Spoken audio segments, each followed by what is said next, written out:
They say healers are born knowing the weight of life in their hands, but no one tells you about the weight of failure that crushes your bones long after the healing stops. That's how Lyra's story begins.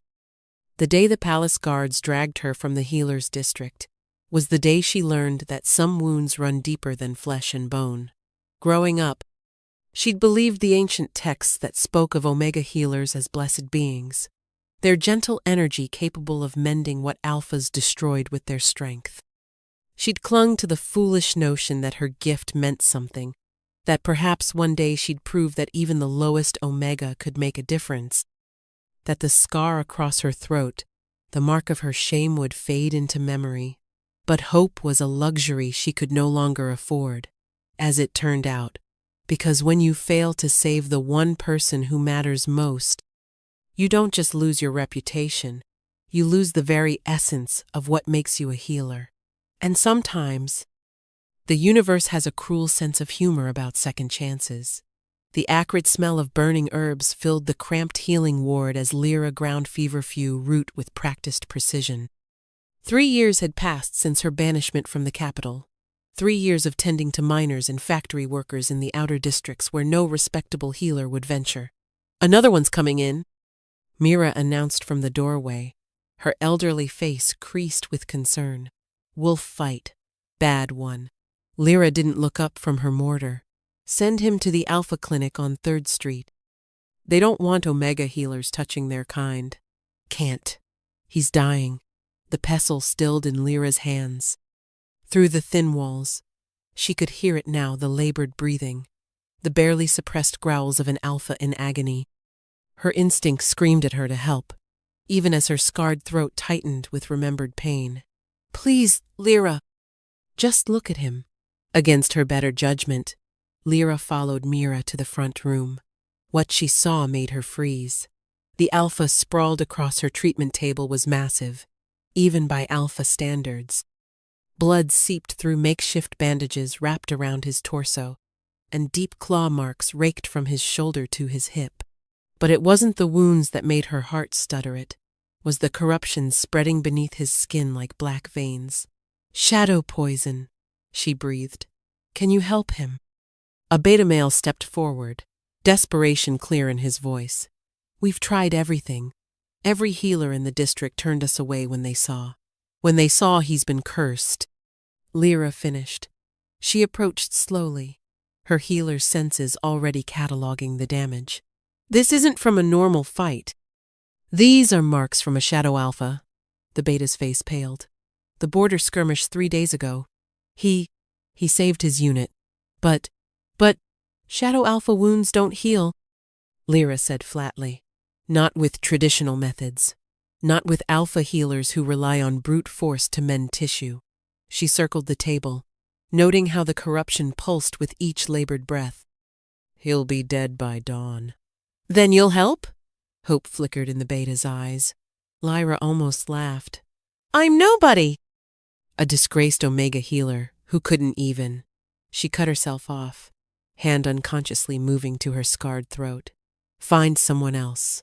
There is no one else."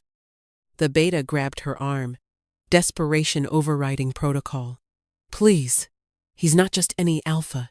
He's—" A low growl cut through the air. The wounded alpha's eyes had opened, revealing irises of deep amber shot through with gold. Even corrupted and dying, his presence filled the room like smoke. "Let her go," he rasped, each word clearly costing him. The beta immediately released Lyra's arm. "Commander, save your strength." "Commander?" Lyra's blood ran cold. She looked closer at the wounded alpha, taking in the military insignia barely visible beneath the blood. "This is Commander Thorn Blackwood?" Even in the outer districts, everyone knew that name. The Iron Wolf. The alpha who'd held the northern border for 5 years. The same alpha who'd signed the decree limiting Omega healers to the slums after. The same Commander Blackwood who voted to uphold my banishment. Lyra's voice was steady, despite the tremor in her hands. How poetic. Thorn's eyes found hers, and even through the haze of pain, she saw recognition flicker. "The palace, healer," he managed. Former palace healer, she corrected coldly. The one your council deemed too dangerous after my failure, too emotional, too Omega. She turned to leave. Find an alpha healer. Oh wait, they've all failed, haven't they? Because alpha healing is about dominance, and you can't dominate death. Please, the beta pleaded. Whatever happened before, I can fix this. The words surprised everyone, including Lyra herself. She stood at the doorway, not turning back. Silence. Then, impossibly, a laugh, rough and pained, but unmistakably mocking. The disgraced Omega thinks she can succeed where alphas failed? Lyra turned then, her gray eyes meeting his amber ones. I said I can fix this. I didn't say you'd like how. The beta, who'd introduced himself as Marcus, paced outside the treatment room like a caged animal. Lyra had banished him after his hovering made her hands shake. Now, alone with the dying commander, she could work properly. This will hurt, she warned, pulling supplies from her cabinets. Shadow poison feeds on alpha pride. To extract it, I need to… Just do it, Thorn growled.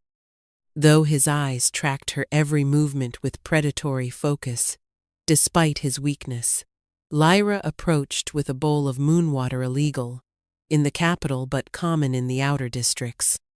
As she began cleaning his wounds, Thorn's entire body went rigid. What is that? He demanded through gritted teeth. Something your precious alpha healers would never lower themselves to use. She didn't gentle her touch as she worked. Omega healing isn't about overpowering injury. It's about understanding it, coaxing it to leave. Her fingers traced the edge of the corruption. But you have to let me in. Let you. His words cut off in a sharp inhale as she pressed her palm against the worst of the poison. Your alpha barriers. They're fighting me. Sweat beaded on her forehead. Lower them or die. Your choice. I don't. Lower barriers. For anyone. Then you'll be dead by midnight instead of dawn. Congratulations on your stubbornness. She moved to pull away, but his hand shot out, catching her wrist. The touch sent an unexpected jolt through them both. Wait. The words seemed dragged from him. Tell me why you're really doing this. Lyra stared at where his fingers circled her wrist, even weakened. His grip was firm but not painful. Maybe I enjoy the irony. The great Commander Blackwood, reduced to begging help from a worthless Omega. You're not worthless. The quiet words made her freeze. You voted to banish me. I voted to follow protocol. His breathing grew more labored. After the Queen. Don't. Lyra yanked her hand free. Don't you dare speak of that night. Silence stretched between them. Finally, Thorn closed his eyes. Do what you must. It was as close to permission as she'd get. Lyra placed both hands on his chest, feeling the resistance of his alpha nature. Most healers would try to break through with force. She did the opposite, letting her energy flow around his barriers like water around stone. What are you? He gasped, as she found a crack in his defenses. Shh! She concentrated, following the poison's path. This is why Omega healers were feared, you know. We don't fight. We seduce. His eyes snapped open at that, but she was too focused to care about her word choice. The shadow poison writhed under her touch, trying to burrow deeper. She crooned to it, actually hummed a healing song her grandmother had taught her, before the academies had beaten such primitive methods out of her. To her amazement, Thorn's barriers began to lower. Not completely, but enough. That's it, she murmured. Let me help you. The extraction was excruciating. Thorn's body bowed off the table as she drew the poison up through his wounds. Black ichor seeped out, sizzling as it hit the moonwater blessed cloths. His roar of pain shook the walls, purely alpha in its rage. But he didn't pull away. Didn't strike out as she'd half expected. When the last of the poison cleared, Lyra stumbled back, exhausted. Thorn lay panting on the table, his wounds already beginning to close properly. How? He asked roughly. Trade secret. She turned away, washing her hands with shaking fingers. You'll need to stay for observation. The corruption could return if… Thank you. The sincere words made her pause. Don't thank me yet. You're not fully healed, and… She faced him, only to find his amber eyes locked on her with an intensity that stole her breath. I remember you, he said quietly, from before. You used to sing in the palace halls. Heat flooded her cheeks. That was a long time ago. 3 years. His gaze dropped to her scarred throat. I'm sorry. For what happened? For my part in it. Your part? Lyra laughed bitterly. You did your duty.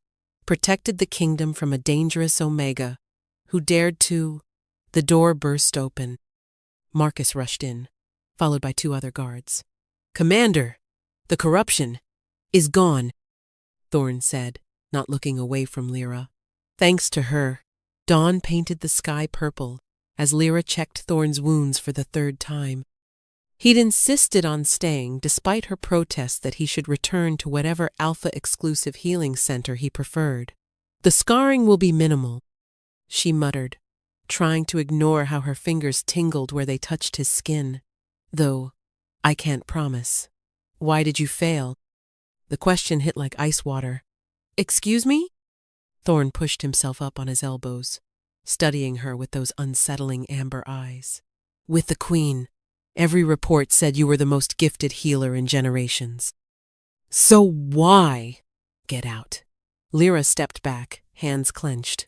You're healed enough. Leave. I need to understand. No. You need to go back to your privileged life and forget this ever happened. She turned away, busying herself with cleaning instruments that didn't need cleaning. Forget that an Omega saved your life. Tell them an Alpha healer. I won't lie. Wouldn't be the first time the council covered up an inconvenient truth. Strong fingers caught her chin, turning her to face him. The touch was gentle, but insistent. What aren't you telling me? This close, she could see flecks of gold in his eyes, smell the cedar and storm scent that marked him as Alpha. Her Omega nature wanted to bare her throat, to submit. She fought the instinct viciously. The Queen was poisoned, she said flatly. Not shadow poison, something else. Something that specifically targets Omega healing abilities. She jerked free of his grip. I tried everything, sang until my throat bled, poured every ounce of power I had into her. But the poison was designed to turn healing into harm. The more I tried to save her, the faster she died. Thorn went very still. That's not in any report. Because admitting someone had created an anti-Omega weapon would have caused panic. Lyra touched her scarred throat. So they blamed me instead. The emotional Omega who lost control, who let feelings cloud judgment. The king himself… She stopped, unable to continue. The king gave you that scar? A reminder, she said quietly, of what happens when Omegas forget their place. Silence stretched between them. Then, Thorn rose from the table, his movements still stiff but determined. Before she could react, he dropped to one knee. What are you… Stand up! Lyra backed away, horrified. By the old laws, I owe you a life debt. His head remained bowed. Ask anything of me, and it's yours. I don't want. She stopped as understanding dawned. You're mocking me. His head snapped up. What? The great commander, kneeling to a disgraced Omega. How your soldiers would laugh. Tears burned her eyes. Is this payment for saving you? Humiliation? Lyra! Don't. She was shaking now. Don't pretend to honor old traditions when your kind spent decades destroying them. Life debts between Alphas and Omegas were outlawed precisely because they gave Omegas power over Alphas. Thorn rose slowly. I know. I'm offering anyway. Why? He moved closer, each step deliberate. Because you saved my life when you had every reason to let me die. Because you told me a truth that others would kill to keep hidden. Because, he paused, seeming to struggle with words. Because when you healed me, I felt something I've never experienced before. The moon water can cause hallucinations. Not hallucinations. He was close enough now that she had to tilt her head back to meet his eyes. Connection. Like you reached past every barrier I've built and touched something I'd forgotten existed. Lyra's heart raced. That's just the healing bond. It fades. Does it? His hand rose, hovering near her scarred throat. May I? She should say no, should push him away. Instead, she found herself nodding. His fingers ghosted over the scar tissue with impossible gentleness. A shudder ran through her at the contact. I voted for your banishment, he said quietly. Because I was a coward. Because the way you made me feel when you sang in those palace halls terrified me more than any battle. Commander. Thorn. His thumb brushed her pulse point. Just Thorn. The door slammed open. Marcus stood there, face grave.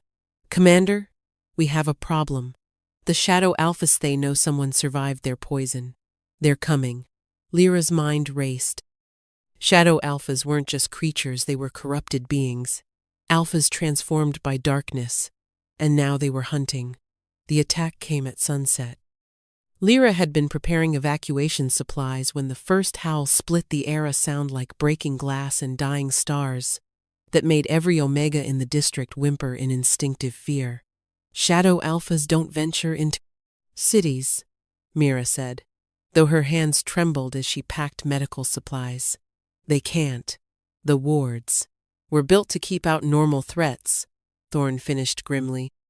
He'd refused to leave despite Lyra's repeated demands, and now stood guard at the clinic's entrance like some ancient sentinel. Shadow Alphas are something else entirely.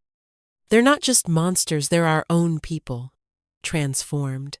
Through the window, Lyra could see them, 3 figures moving through the streets with unnatural grace, leaving frost and withered plants in their wake. Unlike normal werewolves, their forms seemed to shift and blur, never quite solid. She recognized the tragedy now. These had once been alphas like Thorn, before darkness claimed them. They're hunting, Marcus observed, his hand on his weapon. Looking for something specific. For him, Lyra glanced at Thorn. You carry their poison scent. They can track. No, Thorn's expression darkened. They're not hunting me. The lead Shadow Alpha stopped directly in front of the clinic. When it spoke, its voice was like autumn leaves over gravestones. Omega Healer. You have something that belongs to us. Lyra's blood ran cold. That's impossible. The poison is destroyed. Not the poison. The creature's form solidified slightly, revealing features that might have once been handsome before corruption took hold. The knowledge. You learned our secret when you healed him. That cannot be allowed. I don't understand. Shadow poison isn't just a weapon, Thorn said quietly. It's how they reproduce. They can't create more of their kind naturally, so they corrupt alphas, turn them into what I almost became. His jaw tightened. If you hadn't intervened, the Shadow Alpha laughed, a sound like breaking bones. She delayed the inevitable. The taint leaves traces. In time, you'll turn anyway. Unless what? Lyra stepped forward, ignoring Thorn's warning growl. Unless you come with us, healer. Learn to reverse what you've done. Your gift is unique. With it, we could perfect the transformation process, create Shadow Alphas without the messy business of near death. The creature tilted its head. Refuse, and we'll take this entire district, starting with your precious clinic. She's not going anywhere. Thorn snarled, moving to block Lyra from view. The failed guardian speaks. Another Shadow Alpha materialized from the growing darkness. Tell me, Commander, how does it feel knowing your queen died because you trusted an Omega's weakness over Alpha strength? Lyra felt Thorn stiffen. Don't listen to them. We were there that night, the creature continued, watching, laughing. The poison was our creation, yes, but your arrogance made it possible, excluding Omega healers from your war councils. Never asking why your enemies suddenly became so interested in biological warfare. You're lying, but Thorn's voice lacked conviction. The Queen begged for the Omega healer. Didn't she? But protocol demanded an Alpha tend to royalty first. By the time they finally allowed Lyra to try, the Shadow Alpha's grin was all teeth. Well, we all know how that ended. Stop. Lyra's voice cut through the night. What do you really want? The lead shadow studied her. You're the first Omega in centuries to successfully extract our darkness. Your singing, yes. We heard it somehow harmonizes with the corruption's frequency. With proper training, you could become either our greatest asset or our biggest threat. Then you know my answer. Do I? The creature gestured lazily. More shadows moved in the streets, dozens of them. Your clinic treats over 100 patients. All those innocent Omegas and Betas. All that delicious suffering if you refuse. Mira gasped behind her. Through the windows, Lyra could see her patients, the pregnant Omega from the factories, the elderly Beta who brought her soup, the orphaned pups she'd been teaching basic healing. All of them trapped in their homes as shadows circled. A trade, then, Lyra said, her voice steady, despite her racing heart. Me for their safety. Guarantee no harm comes to this district. And I'll... No. Thorn's roar shook the building. You don't understand what you're agreeing to. What they'll make you become. Someone has to pay for that night, Lyra said quietly. Maybe it should have always been me. The Shadow Alpha's grin widened. Wise choice, little healer. Come. We have much too. Thorn moved faster than lightning. One moment he stood beside Lyra. The next, his claws were at the Shadow Alpha's throat. If you want her, you'll have to go through me. Commander, no. Run, he ordered, not looking back. Now! The fight was brutal. Thorn moved like liquid death, every strike precise despite his still healing wounds. But for every Shadow Alpha he struck down, 2 more seemed to take its place. Lyra pressed against the clinic door, torn between fleeing and helping.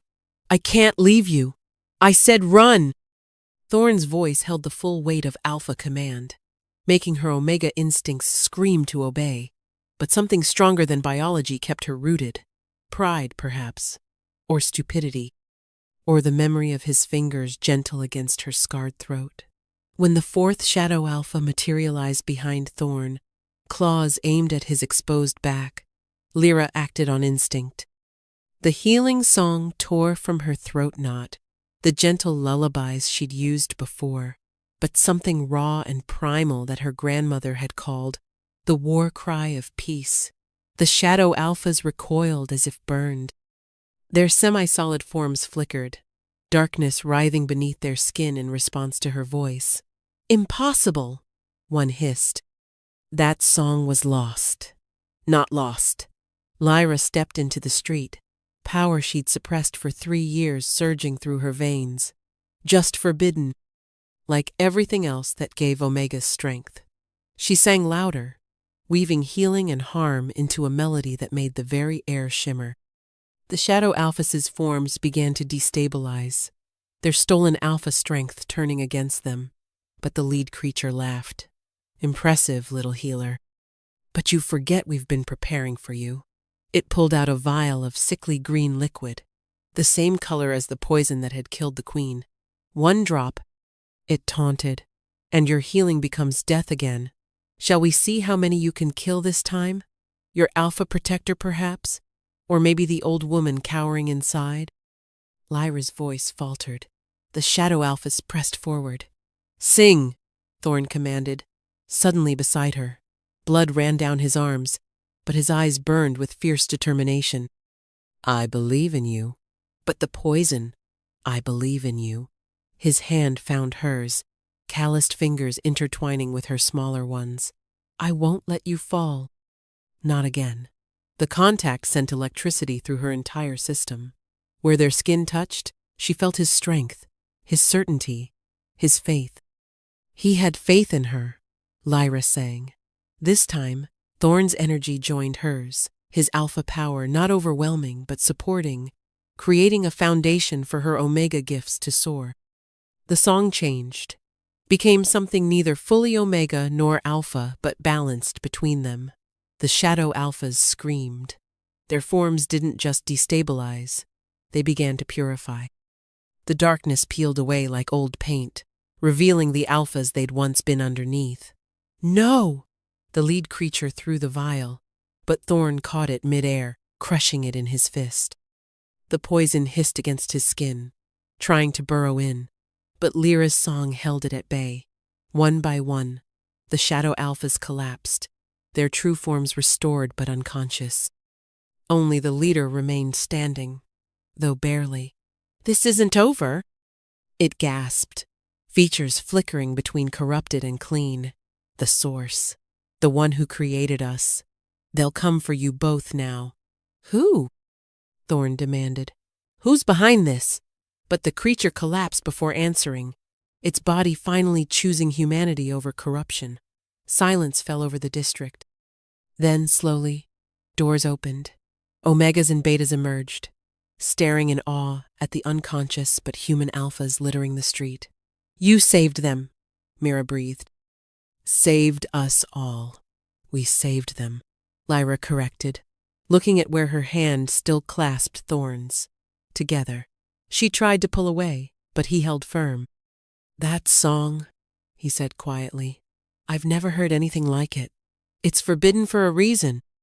When alphas and omegas combine their gifts, she trailed off, suddenly aware of how many people were watching.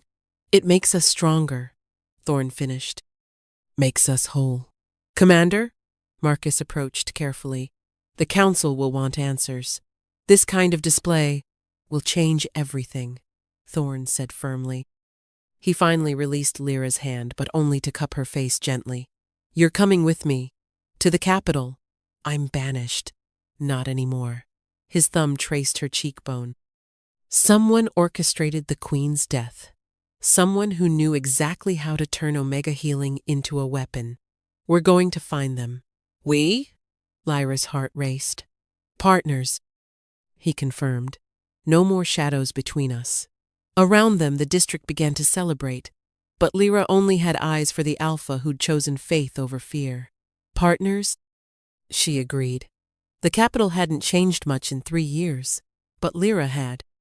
Where once she'd hunched her shoulders and kept her eyes down, now she walked with quiet confidence through the palace halls. It helped having Thorn beside her, his presence a shield against the whispers that followed their passage. "The disgraced healer," someone muttered. "The commander's pet Omega," another added. Thorn's growl silenced them, but Lyra touched his arm. "Let them talk. We have bigger concerns." They were heading to the king's private study, where the royal archives held records of the queen's final days. Archives Lyra had been forbidden to access after her banishment. "His Majesty is still in mourning," the guard at the door warned. "He may not be receptive." "He'll see us," Thorn said firmly. Inside, King Aldrich stood with his back to them, gazing out at the city below. He'd aged decades in 3 years, his once dark hair now silver, shoulders bent with grief. "So," he said without turning, "the Omega who killed my wife returns." "I didn't." "I know." The quiet words stopped Lyra cold. Aldrich finally faced them, and she gasped at the pain etched into his features. "I've known for some time, but admitting it would mean acknowledging that I failed her, that my pride and alpha superiority cost me everything. Your Majesty," Thorn began, but Aldrich waved him silent. "The Queen begged for Lyra that night, begged me to ignore protocol, to let the Omega healer try first." His voice broke. "But I insisted on tradition, alpha healers for royalty. By the time I relented, the poison had progressed too far," Lyra finished softly. "It was designed that way, to seem like something alpha healing could handle, until it was too late." Aldrich's eyes sharpened. "You know who did this?" "Not who. Not yet." Thorn stepped forward. But we encountered shadow alphas who knew about the poison. They called it their creation, but someone taught them to make it. Someone who understood both alpha and omega healing intimately. The archives, Lyra added. We need to see the healing records from that night. The real ones, not the sanitized version released to the council. The king studied them for a long moment. Then he moved to a hidden panel in the wall, revealing a safe. I've read them every night for 3 years, he said, pulling out a slim volume. Looking for answers, finding only questions. Lyra took the journal with trembling hands, her own notes, confiscated after the queen's death. But as she flipped through, she found additions in another hand, marginal notes analyzing her techniques, documenting the poison's progression with clinical detachment. Someone was studying me, she breathed, learning how I healed. Look at the last entry, Aldrich said quietly. Lyra turned to the final page and froze. There, in handwriting she recognized, was a single line. The harmony is broken. Soon, all will be shadow. I know this writing. Her voice came out strangled. It's... The door burst open. Your Majesty, Commander! The healing halls are under attack. They ran.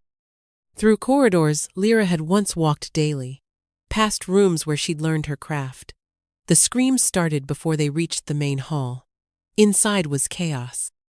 Shadow alphas, dozens of them, swarmed the healing chambers. But these were different, more solid, more controlled. And at their center, hello, little songbird. Lyra's knees nearly buckled. Master Healer Corvus? Her old mentor stood in the center of the carnage, but he was changed. Half his body showed the corruption of a shadow alpha, while the other half remained horrifyingly normal. He smiled, the expression grotesque on his partially transformed face. Surprised? You always were too trusting. He gestured to the cowering healers, both Alpha and Omega. I've spent years studying the divide between our kinds, the artificial barriers that keep us weak. The Queen's death was educational. You killed her, Lyra whispered. I transformed her, or tried to. She was meant to be the first a perfect fusion of Alpha strength and Omega grace. But you interfered with your pure healing. His face twisted. No matter. I've perfected the process since then. By becoming a monster? Thorn snarled. By becoming evolution. Corvus raised his hand, and more shadows poured in. Join me, Lyra. Your voice could stabilize the transformation. Together, we could create a new kind of being.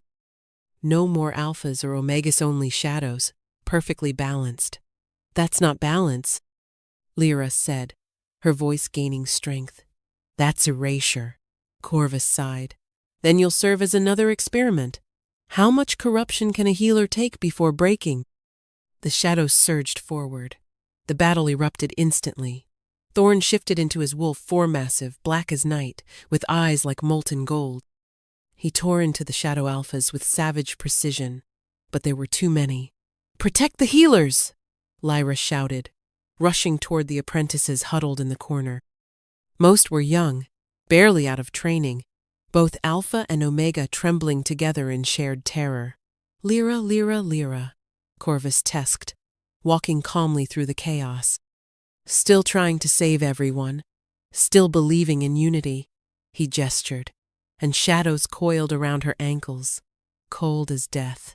The Queen believed too. Look where it got her. The Queen died because of your poison. Lyra struggled against the shadow bonds. The Queen died because she represented everything wrong with our system. An alpha female ruling through birthright rather than strength, dependent on Omega healers for her health. His corrupted half pulsed with dark energy. I offered her transcendence. She chose death instead. A memory clicked. The Queen's final words, gasped through blood-stained lips. The harmony must not break. She knew, Lyra breathed. She knew what you were trying to do. Clever girl, Corvus approached, his movement a disturbing mix of human gait and shadow flow. She realized too late that I'd been planning this for decades. studying both disciplines, finding the resonance points between alpha and omega energy. The poison was just a catalyst meant to force evolution. Evolution or abomination? Perspective. He reached for her throat, fingers partially solid, partially smoke. Your voice almost ruined everything that night. Such pure omega energy, untainted by the prejudices I've spent years breaking down. But now you've done something even more interesting. His grip tightened, not quite choking but threatening. You harmonized with an alpha, willingly. Do you understand how impossible that should be? Through their nascent bond, Lyra felt Thorn's rage and fear. He fought desperately to reach her, but more shadow alphas kept appearing, overwhelming even his incredible strength. The old texts speak of it, Corvus continued. True pairs, Alpha and Omega, so perfectly matched they could share power freely. But the dynasties feared. It feared what united pairs could accomplish. So they created the laws, the segregation, the artificial hierarchies that keep us apart. You're insane.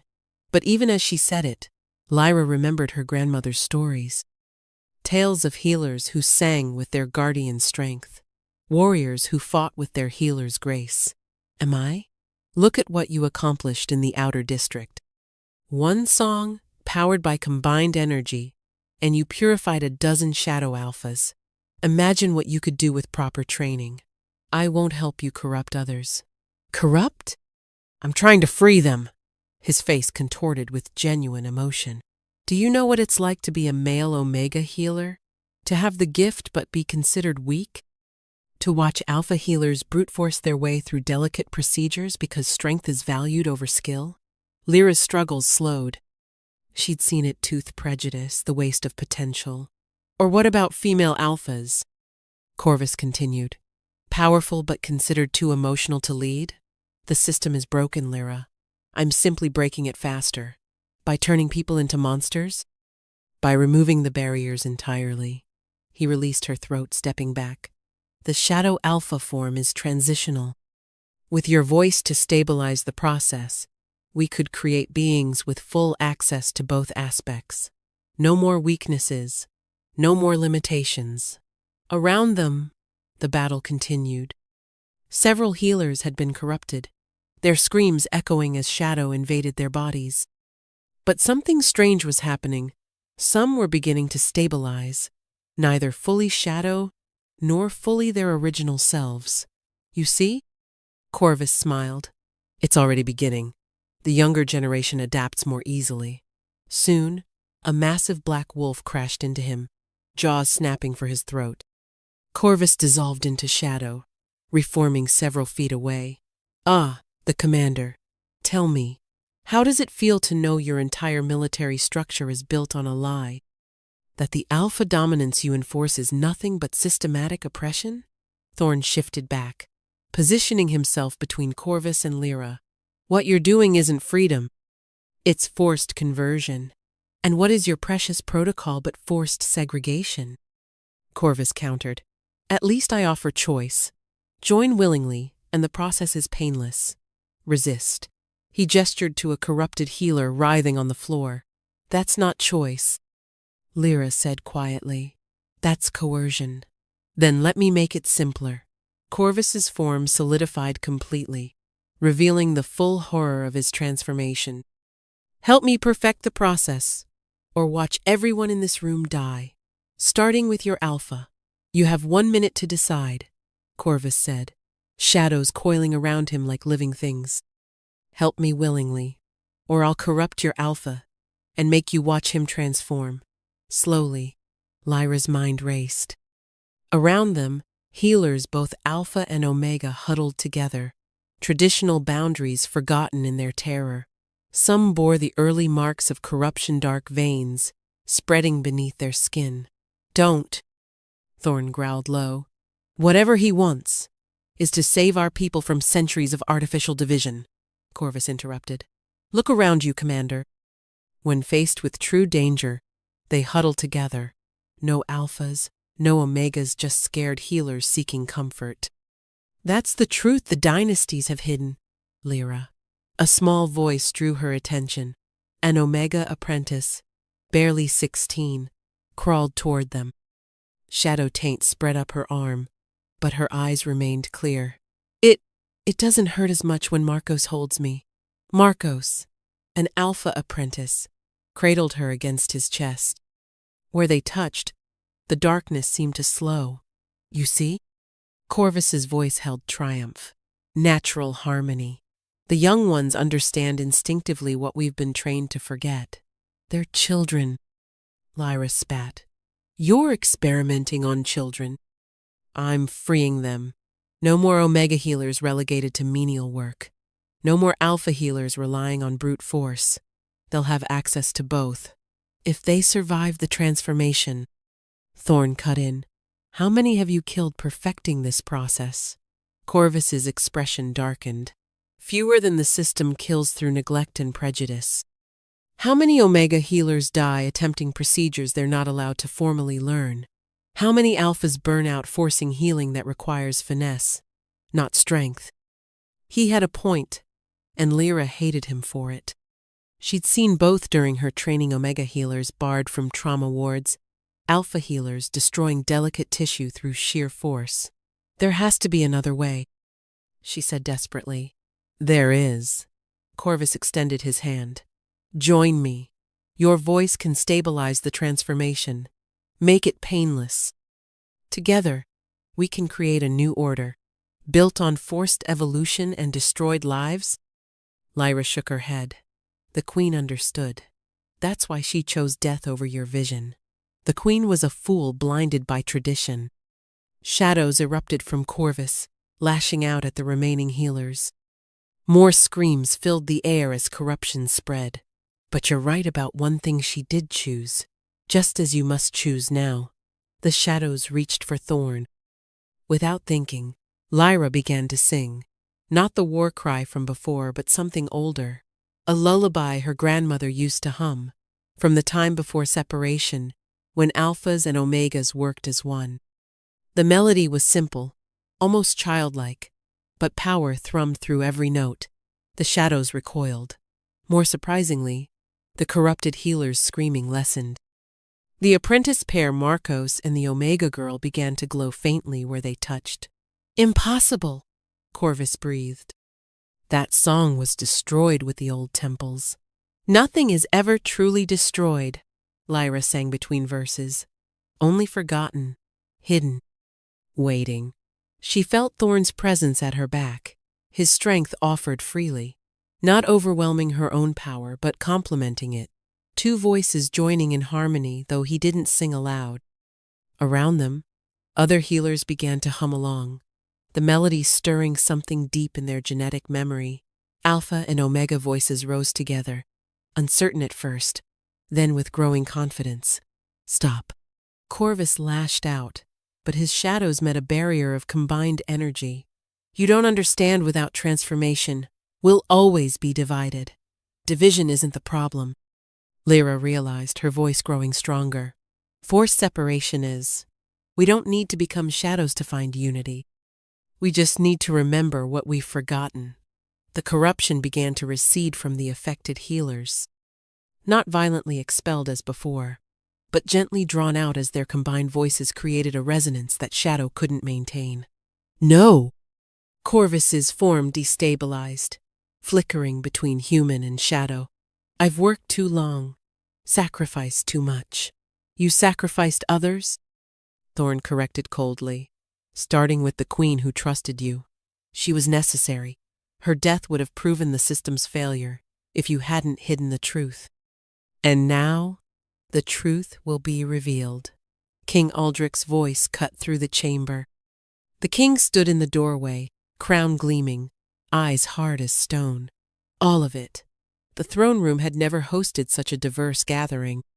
Alpha and Omega healers sat side by side, their traditional separation abandoned after the night's revelations. Noble wolves filled the galleries while human servants stood as witnesses rather than silent attendants. At the center, Corvus knelt in chains, specifically designed to hold shadow-corrupted beings. Master Healer Corvus, King Aldrich's voice carried the weight of personal betrayal. You stand accused of regicide, attempted genocide, and crimes against the natural order. How do you plead? Corvus raised his head, the corrupted half of his face twisting into a smile. I plead revolutionary. Every great change requires sacrifice. You murdered my wife. The king's composure cracked slightly. Your queen, your former student. I offered her evolution. She chose stagnation. Gasps rippled through the crowd. In the witness section, Lyra felt Thorne's hand find hers, a gesture of support that would have been scandalous days ago. Now, after what they'd witnessed, such connections seemed natural. Tell them the truth, Corvus continued, addressing the assembled crowd. Tell them how she begged for the old ways in her final moments. How she spoke of unity while accepting a system that divides us from birth. She spoke of harmony. Lyra stood, her voice carrying clearly. Not the erasure of our natures, but the celebration of our differences working together. Pretty words from the Omega who failed her. I failed because you designed the poison to corrupt Omega healing specifically. You knew the king would insist on Alpha healers first, buying time for your weapon to take hold. She stepped forward. But you miscalculated. The queen didn't die cursing the system. She died protecting it from your vision. My vision would have freed us all. Your vision would have enslaved us to shadow. An unexpected voice interjected. The young Omega apprentice from the healing halls stood, supported by Marcos. Where corruption had touched her, faint scars remained, but her eyes were clear. I felt it, Master Corvus. The shadow doesn't unite, it consumes. It takes what makes us unique and replaces it with hunger. Other corrupted healers nodded, sharing similar experiences. The void touch had promised power but delivered only emptiness. Your children, Corvus dismissed. You lack the will to embrace true change. They lack the desperation, Aldrich corrected quietly. Something you cultivated for years, didn't you? Taking the most marginalized healers, the ones hurt worst by our flawed system, and twisting their pain into your weapon. The king rose, descending from his throne with measured steps. I've spent 3 years studying my wife's final writings, hidden in metaphor and code. She documented your experiments, how you targeted healers who'd suffered under the current system, how you used their legitimate grievances to justify monstrous acts. Someone had to act. The system perpetuates suffering, so you created more? Thorne challenged.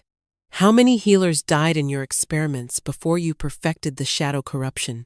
Corvus's silence spoke volumes. 43, Lyra said softly, drawing shocked stares. I found the records in his personal laboratory. 43 healers over 15 years. Started with volunteers who believed in change, ended with unwilling subjects when the voluntary pool dried up. All promised transcendence. All dead. Their sacrifice paved the way. Their murder, Aldrich corrected sharply, fueled your obsession. And my wife would have been 44 if Lyra hadn't intervened, however unsuccessfully. The king turned to address the assembly. For too long, we've allowed artificial divisions to weaken us. Master Corvus exploited those divisions, but he didn't create them. We did, through laws that separate, through traditions that diminish, through pride that blinds us to simple truths. He gestured to where young healers sat together, boundaries forgotten. They show us the way forward, not through forced evolution or shadow corruption, but through choosing connection over separation. Pretty speeches won't change centuries of prejudice, Corvus laughed bitterly. No, Aldrich agreed, but actions might. As my first act of reformation, I hereby dissolve the laws mandating separation between Alpha and Omega healers. Let skill, not designation, determine placement. Let partnership, not dominance, guide healing. The throne room erupted. Some cheered, others protested, but the young healers simply held each other tighter. And as for you, the king returned his attention to Corvus. You'll face trial for your crimes. But first, you'll help us heal those you corrupted. Refuse, and spend eternity in shadow-bound chains. Cooperate, and perhaps find redemption. Redemption? Corvus spat. From a system built on lies? From people willing to build something better? Lyra said quietly. The offer stands, Master. As you once taught me, healing begins with choice. The trial dragged on for days, but Lyra found herself in the palace's highest tower, working alongside healers both Alpha and Omega to reverse the shadow damage. Corvus, bound but cooperative, guided them through the process with bitter efficiency.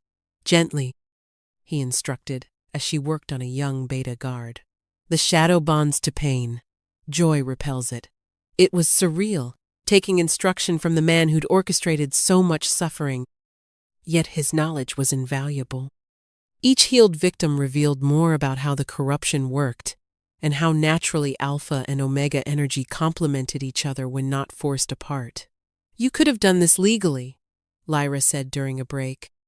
Petitioned for change, demonstrated the benefits. I tried. Corvus's laugh was hollow. For 10 years I submitted proposals, showed evidence of improved outcomes when healers worked together. The council rejected everything. Too radical, too dangerous, too threatening to the established order. That left me 5 years to find alternative approaches. So you decided to burn it all down? I decided to prove them wrong in a way they couldn't ignore. He gestured to where Thorn worked with an Omega healer, their combined efforts mending what neither could alone. Look at your commander. Weeks ago, he'd have rather died than accept Omega healing. Now he seeks it out. Crisis creates clarity. Crisis creates corpses, Lyra countered. Including the Queen. Something flickered in Corvus's corrupted eye, genuine pain this time. She was my greatest student, brilliant, compassionate, everything a healer should be. When she married Aldrich, I thought, finally, a queen who understood, who could change things from within. But she chose gradual reform over revolution. She chose willful blindness over necessary action. But the venom had left his voice. Did you know she was pregnant when she died? Lyra's hand stilled. What? Early stages. She'd come to me because she wanted both Alpha and Omega healers attending the birth. Wanted to set an example. His chains rattled as he shifted. I saw an opportunity. If the poison worked, she'd become the ultimate symbol of unity. If it failed, you murdered her child too. Thorn's voice cut like ice from the doorway. I miscalculated. The pregnancy made her system more vulnerable. The poison acted faster, more violently. Corvus met Thorn's murderous gaze steadily. My greatest failure and deepest regret. Regret doesn't resurrect the dead, Thorn snarled. But Lyra touched his arm. No, but understanding might prevent future deaths. She studied her former mentor. You speak of the pregnancy making her vulnerable. How? Pregnancy creates natural harmony between mother and child, Alpha or Omega irrelevant. The poison, designed to corrupt single energy signatures, couldn't process the duality. It turned chaotic, aggressive. A thought struck Lyra. Then pregnant healers would be immune? Theoretically. Though testing that would be monstrous. Yes, Lyra's mind raced. But it explains why some corrupted healers stabilized when touching others. Physical connection creates temporary harmony. The shadow can't maintain itself against unified energy. Which is why I needed your voice, Corvus admitted. To force stability where nature resisted. Instead, her voice reminded us what we'd forgotten. King Aldrich entered, looking haggard but determined. The trial concludes tomorrow, Corvus.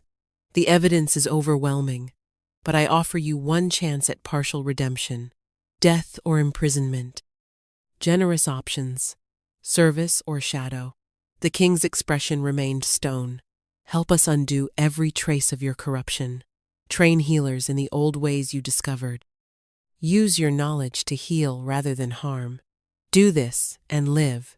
Refuse and become the shadow you worship permanently. You'd trust me near healers again? I'd trust Lyra to keep you leashed.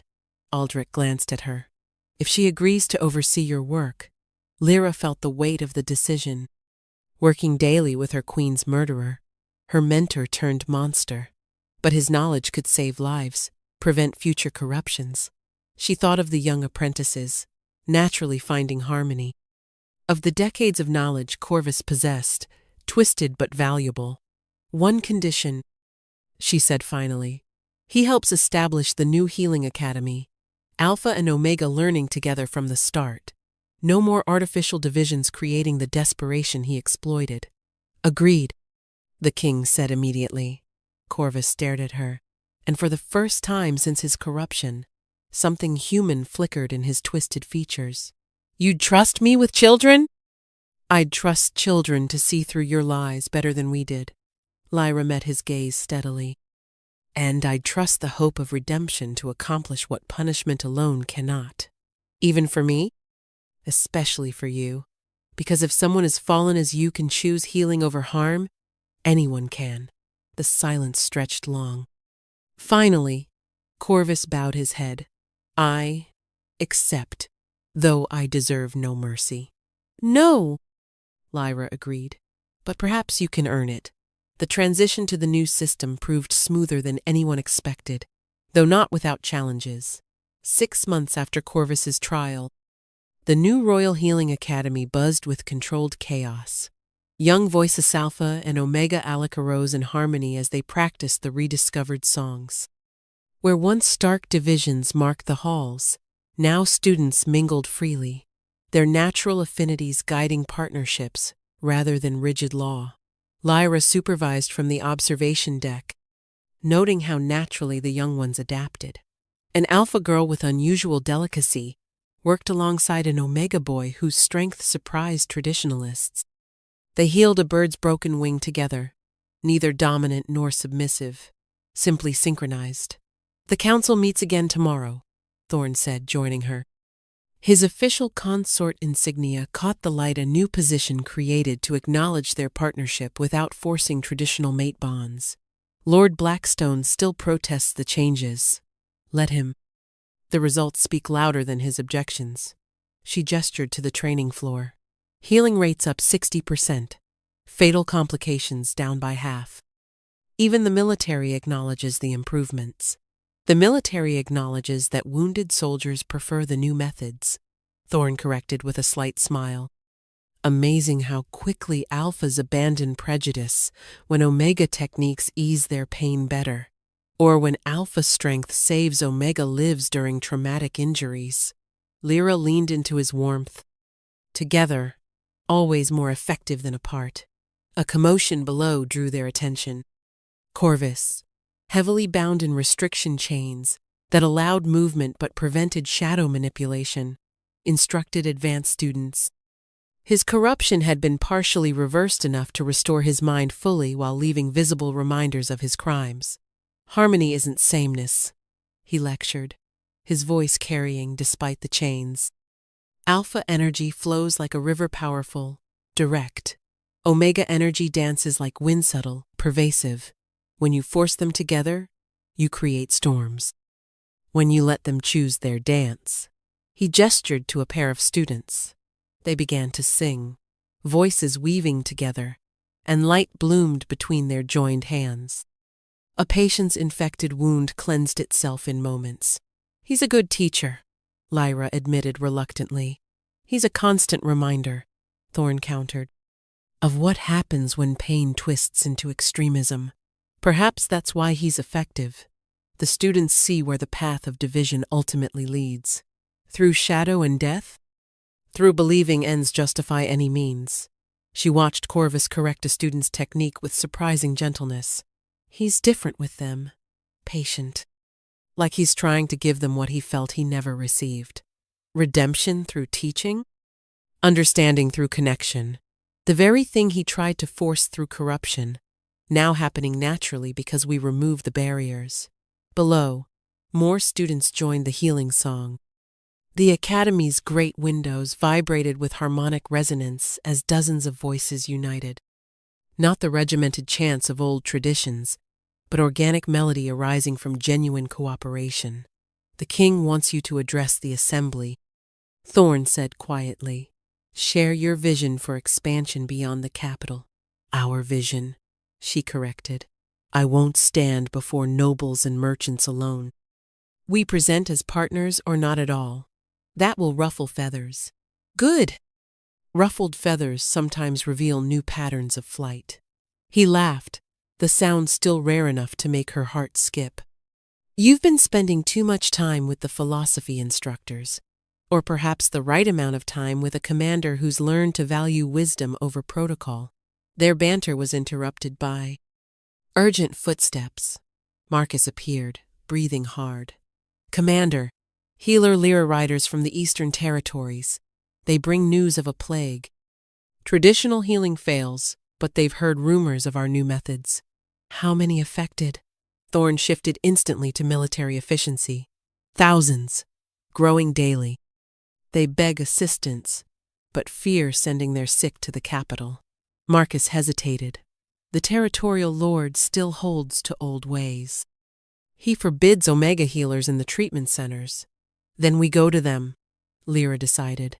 A full delegation, Alpha and Omega healers working together, proving the method's effectiveness where it matters most, saving lives.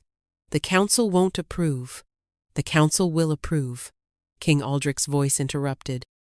The king stood in the doorway, travel clothes replacing royal robes. "Because I'll be joining this delegation.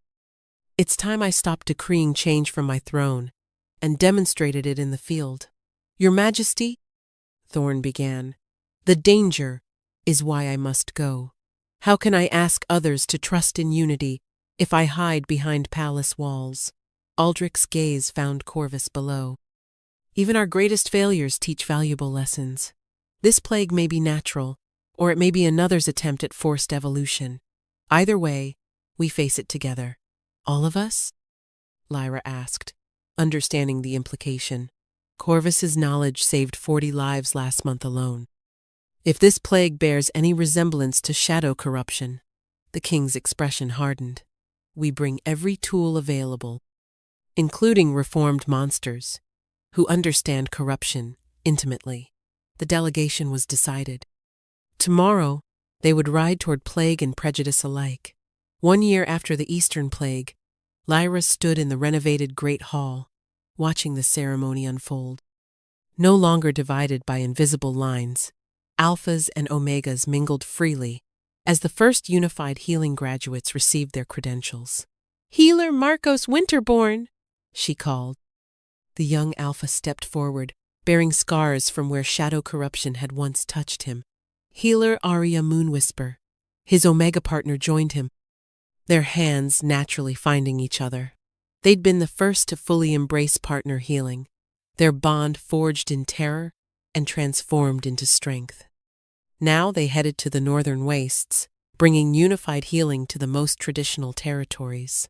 "Hard to believe it's only been 2 years, Thorn murmured beside her. His formal commander attire now bearing the intertwined symbols of Alpha and Omega design that would have been heretical before. "Since I saved your life?" "Since you changed it entirely." His fingers brushed Hursa public gesture that still drew some stares but no longer scandal. "Do you regret the path?" Lyra considered. The Eastern Plague had tested everything: their methods, their unity, their commitment to change. Thousands had lived who would have died under old methods. But the cost. Her gaze found Corvus, seated in the witnesses section. His chains were gone, replaced by monitoring bracelets that tracked any shadow resurgence. He'd proven instrumental in developing the plague cure, working tirelessly beside those he'd once tried to corrupt. The Eastern Territories now hosted 3 unified healing centers, their lord's prejudices crumbling before demonstrated success. "I regret the pain required to get here," she said finally, "but not the destination." "Healer Lyra," a young voice interrupted. An Omega girl, maybe 12, approached nervously. "My village sent me to ask, will you visit?" We want to learn the harmony songs, but the elders say omegas shouldn't. Shouldn't sing their power freely? Lyra knelt to the girl's level. Tell your elders that the royal healer herself will come, with her alpha partner and a full teaching delegation. The girl's eyes widened. You're mated to the commander? Partnered, Thorn corrected gently. A new tradition for a new age. Oh, the girl processed this. My friend Tomas is alpha. Could we be partners too? He says my healing feels like sunshine, and his feels like stone, but together you become a mountain touched by dawn, Lyra finished.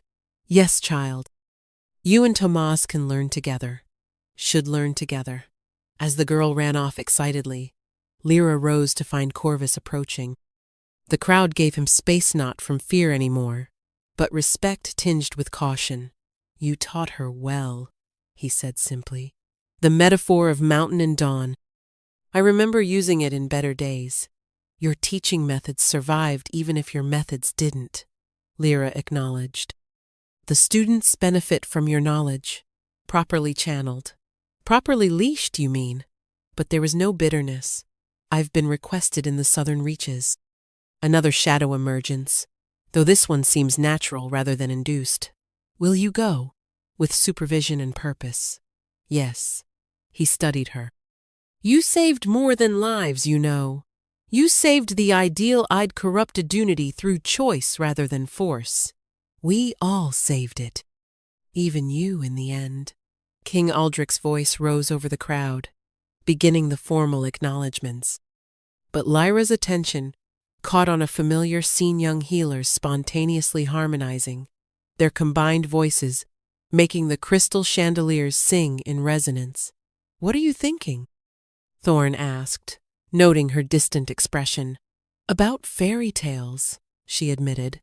How they sometimes come true, just not as expected. This isn't a fairy tale. Too much pain, too much reality. No, she agreed, watching Corvus accept his assignment papers with humility that would have been impossible 2 years ago. It's better. Fairy tales end with happily ever after. Real change continues, grows, evolves properly. The ceremony concluded with the traditional healer's blessing, but sung now in harmony, hundreds of voices. Alpha and Omega, young and old, scarred and whole, united in purpose, if not in perfection. Later, as night fell over the capital, Lyra stood on the palace's highest balcony. The city below glowed with lanterns from celebrations in both noble quarters and common districts. Change had come to more than just healing. Ready for tomorrow? Thorn joined her, 2 cups of tea in hand, small domesticity that meant everything. Another village to convince? Another tradition to gently reshape? Another chance to prove unity works? She accepted the tea gratefully, always. In the distance, a nightbird sang alone at first, then joined by another in harmonious counterpoint. Different voices, different strengths, but together creating something neither could achieve alone. The revolution was complete. The real work had just begun.